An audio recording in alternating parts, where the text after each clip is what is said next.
Bienvenidos a la Liga del Código, un podcast de developers para developers. En este episodio número 41 tenemos como invitado a Eduardo San Martín Morot, quien es actual miembro del core team del framework Vue.js. Eduardo nos relata su trayectoria dentro y fuera de Vue y nos da sus puntos de vista respecto al open source. Bienvenido a otro episodio. En el día de hoy contamos con Tomás Vera, Germán Popoter, Winner Crespo y un invitado especial, contribuidor open source y miembro del Vue.js Core Team, Eduardo San Martín Morote. Y un servidor, Manuel Mejía. Bienvenidos, chicos. Gracias.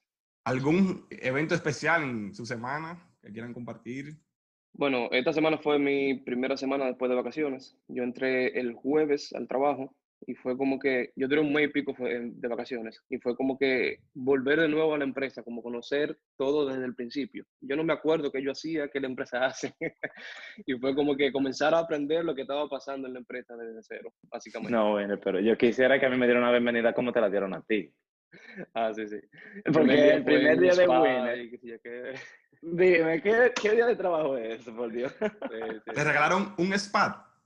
Había una actividad como de compenetración del equipo y eso, al empezar el año, y la actividad fue un spa y qué sé yo qué, entonces fue bastante chulo.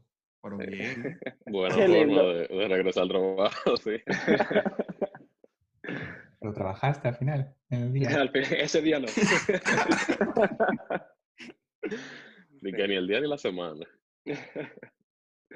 Se toma un mes de vacaciones y lo reciben con un spa. Ay, Sí. Dios mío. Esas fueron las vacaciones después de las vacaciones. Bueno, aquí tenemos a Eduardo San Martín, como decía Manuel. Eduardo, cuéntanos un poquito sobre ti, qué haces actualmente. Bueno, pues yo actualmente trabajo como freelance haciendo frontend, desarrollador frontend básicamente, con algunos clientes que me van saliendo. Y últimamente me dedico sobre todo al open source y a Vue, principalmente con el router, que es al que me estoy dedicando ahora mismo, para sacar la versión de Vue 3, que sería una que saldría creo que a mediados de este año. Y entonces no hago tanto freelance como hacía pues el año pasado, por ejemplo, pero sí sigo haciendo, por ejemplo, workshops que son económicamente más rentables, o sea, económicamente de tiempo, siempre es lo mismo. Al fin y al cabo, cuando trabajas como freelance, el tiempo y el dinero es bastante, se puede cambiar uno por el otro, digamos. Siempre dándole más importancia al tiempo que te das. Y eso, pues hago sobre todo muchos workshops, menos desarrollo para clientes, más consulting, y el desarrollo que suelo hacer es más open source. Y estoy aquí viviendo en París, no muy lejos de mi casa, porque mi casa es el sur de España, de Málaga, y como los países en Europa son tan chiquititos, el viaje son 2 horas y media en avión, y aquí hay aviones, hay como 2 o 3 cada día. Es muy fácil para mí volver a Málaga cuando me hace falta o me apetece. Muy bien, ¿tú pudieras comentar un poquito sobre tu historia, cómo tú conociste la programación, por qué te interesaste sobre ella y cómo desde el principio entonces tú vienes y llegas a trabajar con el equipo core de Vue?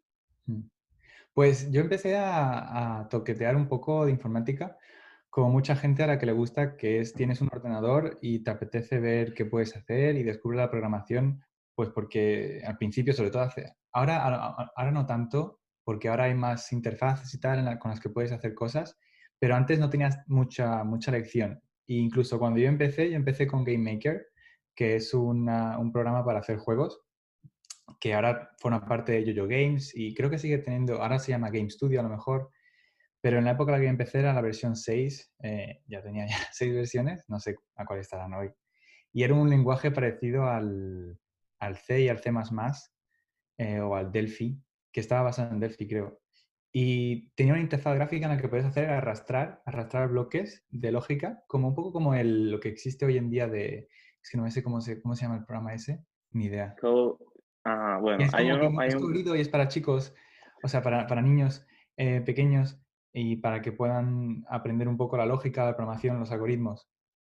Y se ha visto en sí, muchos sitios, o sea, creo que lo usaron para el Day of Code en Estados Unidos y en más lugares. Pues empecé así porque me apetecía hacer juegos, me gustaban mucho los videojuegos y me hacía ilusión. Eso era con 13 años, algo así. Y la cosa es que como tenías la interfaz gráfica, solo hacía eso. Pero como a veces tenías trozos de código que podías abrir y leer y escribir, empecé a mirar eso. Entonces, mirando el código de otras personas y retocándolo poco a poco, con mucho tiempo, a cabo de un año, me di cuenta de que había aprendido a programar sin realmente abrir un libro de programación. O sea que me tardé como un año en aprender, lo cual es mucho, pero aprendí sin saber que había aprendido. Y eso eso me hizo mucha gracia cuando me di cuenta luego, unos años más tarde. Y a partir de ahí seguía haciendo Game Maker con juegos muy chorras que no tienen nada, pero aprendiendo muchos proyectos de estos que empiezas para aprender y no los terminas nunca, pero siempre tienes un prototipo ahí que funciona, sobre todo en videojuegos. Entonces nunca había historia ni nada, era solamente un nivel de testeo en que tú podías mover y añadía cosas, iba añadiendo cosas conforme a mí me iba apeteciendo y gustando. Y luego ya cuando llegué a los 18 y tenía que hacer unos estudios, yo pensaba, porque en España la situación laboral estaba regulera, no estaba muy bien, pensaba que hacer informática no llevaba a nada, que allí lo único que hacían con informática era reparar ordenadores y ir al informático de la esquina y a vender ordenadores, tarjetas gráficas y tal. Y eso a mí eso no me interesa. Y me dijeron, tenía un vecino francés que me dijo, pues en Francia los estudios de informática están muy valorizados y hay una demanda gigantesca aquí y seguro que tienes trabajo cuando sales y puedes hacer lo que te gusta. Y resulta que yo había hecho un liceo francés. Yo no hice estudios en español, hice estudios en francés. Oh, Entonces llevaba ya francés y tenía estudios franceses. Es decir, que yo no tenía el bachillerato como lo tenemos en España, tenía el baccalaureat, que es el de Francia. Entonces El de podía ir Francia. directamente a estudios de Francia, a universidades, sin tener que convalidar nada, porque tenía los estudios franceses. Y pues a mí eso me abrió mucho las puertas y dije, bueno, pues en vez de estudiar biotecnología o nanotecnología, que es lo que a mí me interesaba un poco aparte de la informática, dije, bueno, voy a estudiar esto que es mi hobby y, seguro, y al parecer es seguro laboralmente, así que no estoy tomando casi nada de riesgo. mm, O sea, nada de riesgo, con lo contrario, era una oportunidad genial para mí. Los estudios son más baratos en Francia que en España. En España son muy baratos, es impresionante. Y me fui a estudiar a Lyon, hice 2 años de grado, luego hice una ingeniería en Grenoble y luego terminé en París trabajando. Pero durante mis estudios me di cuenta de que en el mercado laboral lo que había mucho era el web, que el web estaba explotando. Y me metí un poco con Node y con el frontend, con jQuery en la época. ujú. Me interesé por eso. Y terminé trabajando, haciendo mis prácticas en una empresa de una agencia web en la que hacíamos aplicaciones web. Y así pues empecé con Angular JS y un poco de React y tal. Y en esa época, cuando Angular JS estaba ahí mal, estaba en su época ya moribunda. La gente no le gustaba, tiraba lento, todo el mundo se quejaba, ay, ¿qué es esto? Pues habían otros proyectos, había muchísimos proyectos saliendo del frontend, librerías chicas, y yo me interesé por Vue, dije, ah, mira, esta librería está guay, me gusta la API, y empecé a hacer cosas en mi tiempo libre con ella. Y a esto que con el tiempo la librería siguió creciendo y, Evan, que es el autor de Vue.js, dijo un día, pues estoy buscando a gente para formar un equipo y si podéis responder, si estáis interesados, pues ahí respondí y me encontré en un Slack con más gente interesada para contribuir a Vue, que estaba también activa en la comunidad. Y a partir de ahí, pues estaba cambiando de trabajo y tal, pero siempre he seguido con Vue, contribuyendo. Qué ¿Y bien. tú conociste Vue en la versión 1 o en la versión 2 ya? En la versión 0.12. Ajá, Pero conozco gente en el equipo que la conoció de antes. Bueno, Evan obviamente la conoció desde el principio, claro, claro. pero había Kazupon, que se ocupa del Vue Internationalization, eh, para hacer las traducciones en tu página web. Él estuvo ya en la 0.11. Yo llegué justo con la 0.12, justo cuando acababa de salir, creo. Y luego fue la 1. Interesante. Después de eso fue la 1. Okay. Yo justamente me preguntaba, ¿qué significaba Vue para ti que hizo sacarte tu tiempo libre a tú dedicarle tiempo a ver un montón de issues en GitHub. Ah.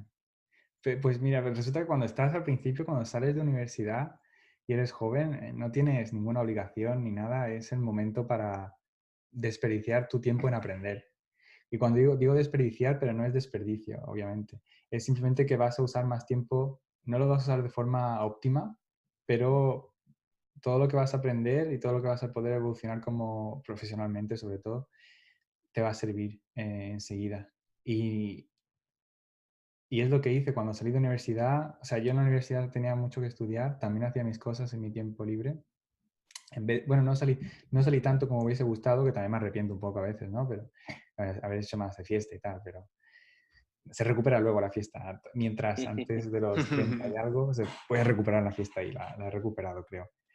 Pero esas noches, o sea, salir del trabajo, yo en vez de quedarme en el trabajo trabajando para el proyecto del trabajo súper tarde, que también lo he hecho un poco. Todo el mundo, ¿cómo se dice?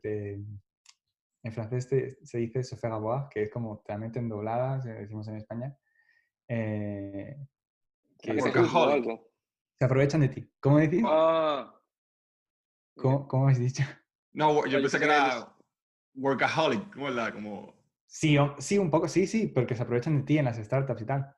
Porque claro, estás aprendiendo tanto y es interesante que le echas más horas. Pero yo en vez de echarle más horas a lo mejor en el proyecto, en el trabajo, que a veces lo hice también, pues en mi tiempo libre, como me apetecía tener una aplicación para hacer esto para mí mismo, pues cogía la librería esta, medía la documentación y empezaba a hacer el proyecto que me interesaba. Y eso fue Vue, fue Angular también hice AngularJS en esa época, pero, pero es que no tienes, o sea, no vas a ver, no te fijas en, pues puedo crear un proyecto, o sea, yo al menos no me fijaba en, puedo crear un proyecto que puedo vender, o o estoy haciendo esto para entrar en la comunidad, para entrar en el core team. En esa época yo no tenía ni idea de eso, yo solo me metía a hacer mis proyectos porque sé que aprendo y me lo paso bien. Además, era una escapatoria del trabajo y el Angular JS que hizo más horrible y no podía aguantarlo. Fue Poder de usar las condiciones me hacía mucha ilusión. de la versión Yo 1 que... a la 2, el cambio radical que hicieron. Sí, pero ni siquiera estaba la 2 todavía en esa época. Pero ya era un poco duro. No sé, yo pienso que mucha gente, yo veo mucha gente así y obviamente cuando ya eres más mayor, a lo mejor tienes hijos, no puedes dedicarle esa atención o a lo mejor tienes que ocuparte de algún familiar o cualquier cosa. Cada persona tiene su contexto con sus dificultades. Yo en esa época no tenía nada. O sea, yo tenía mi vida y ya está. Solo tenía que ocuparme de mí. Es lo más fácil, tenía todo perfecto, todo a mi facilidad, todos los privilegios posibles para hacerlo. No tenía gastos particulares, no tenía problemas de salud, no tengo tampoco ahora, pero que era todo fácil. Es el momento perfecto para invertir en ti mismo como persona, ya sea de forma profesional o de forma personal. Nítido. ¿Qué es lo más beneficioso que has encontrado al contribuir al open source? O sea, el proyecto, bueno, básicamente en tu tiempo, el Vue Router. Sí, pues hay varias cosas, pero la más no, la que destaca más es aprender a leer el código de los demás. Porque lees tanto código de otra gente y no siempre está bien escrito, perdón, no siempre está limpio, ni el tuyo tampoco está limpio, pero aprende a darle paciencia y tomártelo con calma y abrirte un poco la mente de otras formas de hacer las cosas que no se parecen nada a la que tú vas a hacer. Y, y es eso, con una nueva pull request de alguien o cuando me meto en código de otra gente en un proyecto, cuando hago consultoría, yo tengo la impresión de que con el tiempo me es más fácil ver qué es lo que hacen y conectar cabos entre archivos y decir, pues esta cosa va conectada al store aquí, el componente ese está conectado aquí y me resulta más fácil. Esa es la parte con las pull requests. Dime. Inclusive en diferentes proyectos o... Sí.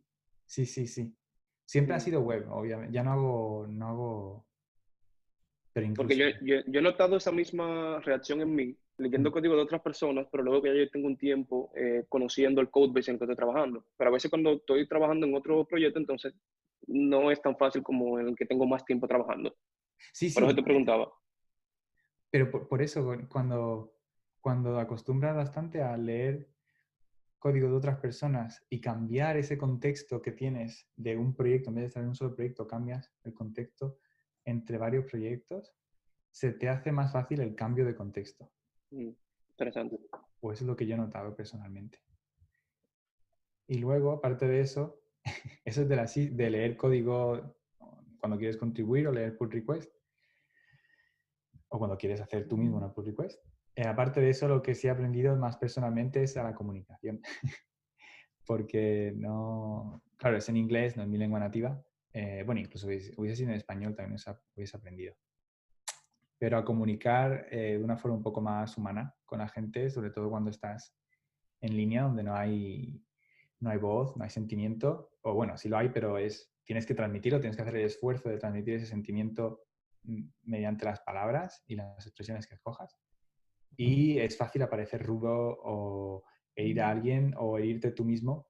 Exacto. O sea, Ser lo yo más claro posible para tratar de evitar las malas interpretaciones, me imagino. también, sobre todo cuando no es tu lengua. Exacto. Pero sí. Esas son las dos cosas.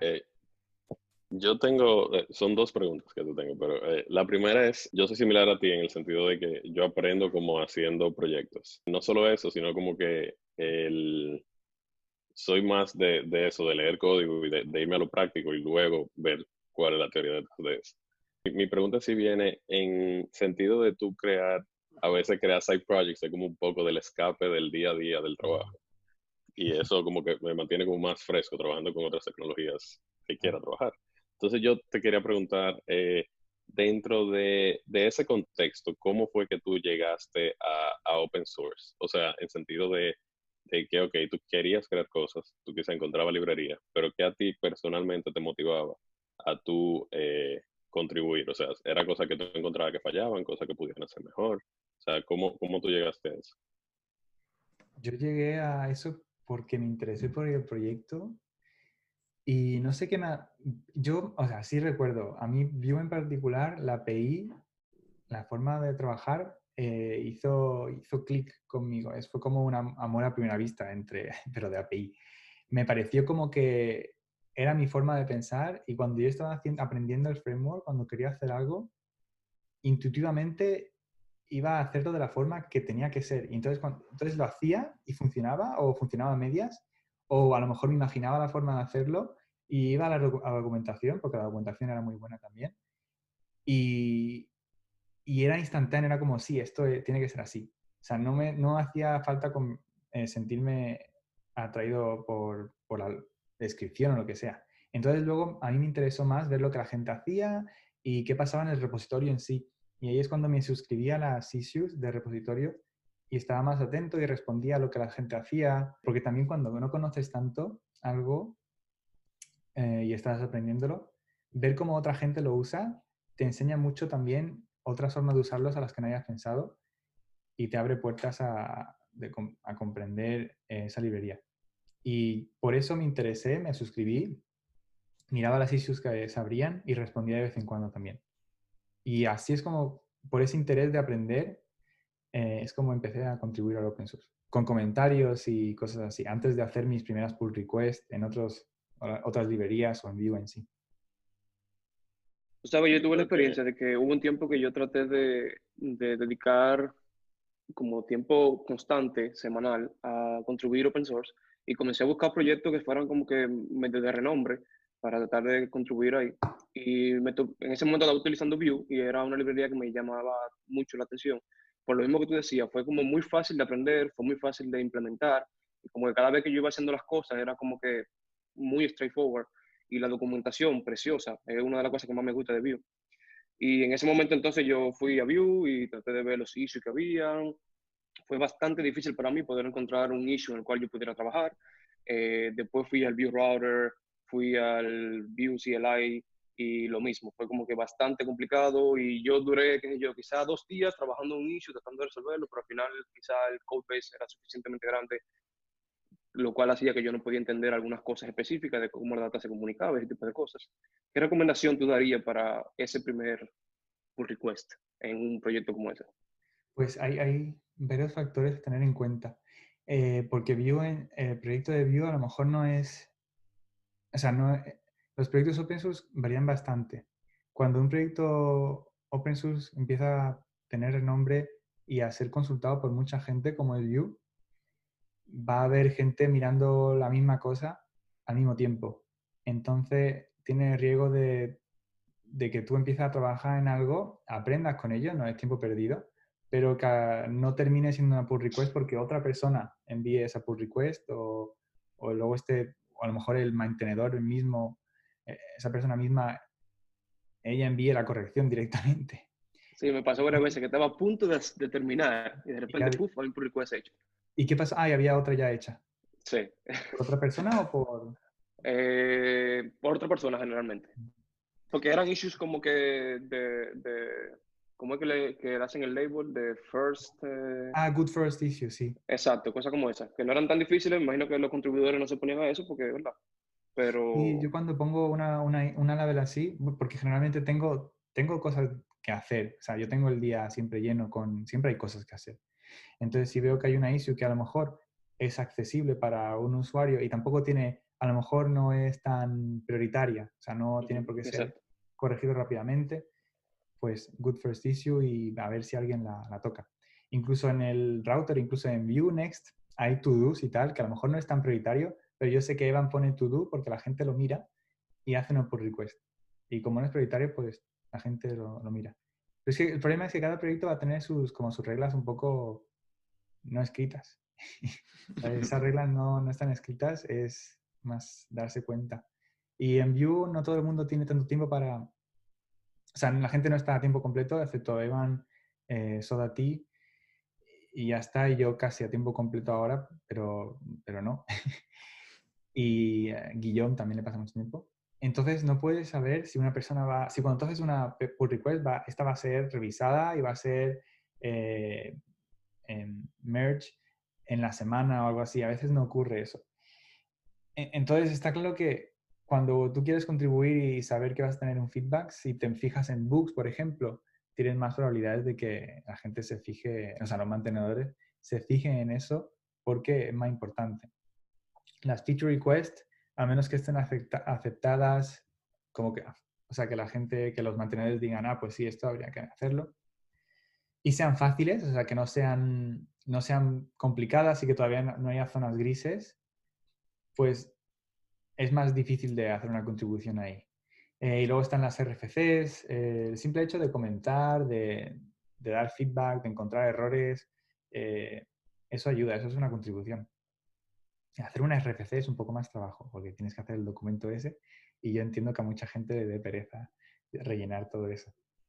Y claro, eso es solo para Vue, pero si coges otros frameworks o proyectos open source, cada uno tendrá sus reglas, suelen estar escritas en ese contributing.md dentro de ¿cómo se llama? Ya, me. Una carpeta. ¿Cómo? Ah, ok. Una carpeta.github. Y ahí es donde puedes encontrar información generalmente para el proyecto. Y de hecho lo de las Good First Issue y Help Welcome o Help Wanted, algo así, es muy buena cosa porque sabes que hay algo que puedes hacer y que te lo han puesto para ti. Y creo que hay sitios web, no me los conozco, en los que puedes suscribirte como a una daily o semanal de issues que vienen con ese level. Qué nice. Interesante. Pero no me acuerdo el nombre. No, pero sería muy interesante, por ejemplo, para alguien nuevo que quiera comenzar a contribuir, como que suscribirse ahí y que, oh, pero mira, hay unos cuantos issues que yo puedo resolver fácil. Totalmente. Sí, en ese tiempo me hubiese ayudado mucho a mí también, porque en ese momento yo estaba como que, ok, ¿cuáles son las cosas que yo uso en el día a día que me gustaría contribuir si pudiera? Y fue así que entonces entré a Vue y eso. También lo hice con VS Code y me pasó cosas como la que tú mencionabas, de que entonces yo trabajaba en issues que eran como que new features que la gente quería, pero entonces duraron Después que lo implementé, duraron, qué sé yo, 5 meses para revisarlo, porque realmente no es algo que es prioritario, y eso mismo. Y fíjate tú que VS Code tiene un equipo en Microsoft, que no son gente, entonces, Exacto. Sí. que aún así tomó su tiempo. Ujú. Pero yo creo que no hay que, es duro, pero no hay que focalizarse mucho en, ay, tengo que tener resultado, tengo que darle tiempo cada semana a esto. Sí está bien de ponerse una incentiva, sea la cual sea la que funcione con uno mismo, pero no eres, o sea, no, hay cosas que no están en tu control. Entonces, ponerse como objetivo que tu pull request sea mergeada yo creo que es un palo a nivel psicológico que no merece la pena imponerse. Porque no es tu control, o sea, no puedes controlar esa situación. Lo que sí puedes controlar es aprender y corregir el fallo. Y si tú pull request corregir un fallo, por ejemplo, deberías darte por satisfecho. Y ver el merge como... Bueno, en sí el merge no debería importar. Se le da importancia, creo, hoy en día porque las empresas miran tus GitHub y dicen, ha contribuido a tal proyecto. Y al fin y al cabo eso no tiene por qué significar gran cosa. Es subjetivo y varía mucho. Pero el hecho es más un achievement personal de he conseguido corregir esto y comprendo mejor ahora el funcionamiento de la librería. Eso sí vale mucho más y vale para ti, pero además tú eres capaz de transformar ese valor en valor exterior porque con eso que has aprendido para una entrevista a lo mejor serás capaz de sacar cosas que otra persona no sería capaz de sacar. Y eso vale mucho más de lo que vale el commit en tu perfil de GitHub, ¿eh? Entonces, luego encontrar ese tiempo de, como tú decías, cada semana a lo mejor, pues me pongo un poco, eso está bien. Sí, a mucha gente funciona, de eso a mí en un tiempo me funcionó. Y yo lo que hacía es que me ponía, por ejemplo, por las mañanas antes de trabajar y miraba el open source y mis cosas de open source. ¿Por qué? Porque por la mañana estaba más motivado, tenía energía a tope y tenía un tiempo límite. Era pues cada mañana tenía como 1 hora para hacer mis cosas y luego ya me empezaba el día trabajando normal. Pero a veces es más fácil. Algunas personas prefieren, por ejemplo, ponerse un objetivo de, quiero tocar esta cosa en particular que he visto. No se trabajan distinto, cada persona va a verlo un poco distinto. Pero no ponerse como objetivo de tener mi pull request merge, porque todo eso sale de nuestro control. Esto ha sido todo por hoy. La próxima semana continuamos con Eduardo. Le hacemos preguntas como... El aportar open source tiene un lado negativo desde tu punto de vista, ¿sabes? ¿Tú haces algunas contribuciones con respecto a blog posts, videotutoriales y ese tipo de cosas? No te lo pierdas. Si este episodio te pareció interesante, compártelo. Estamos en Spotify, Apple Podcasts, Stitcher y YouTube. Hasta la próxima.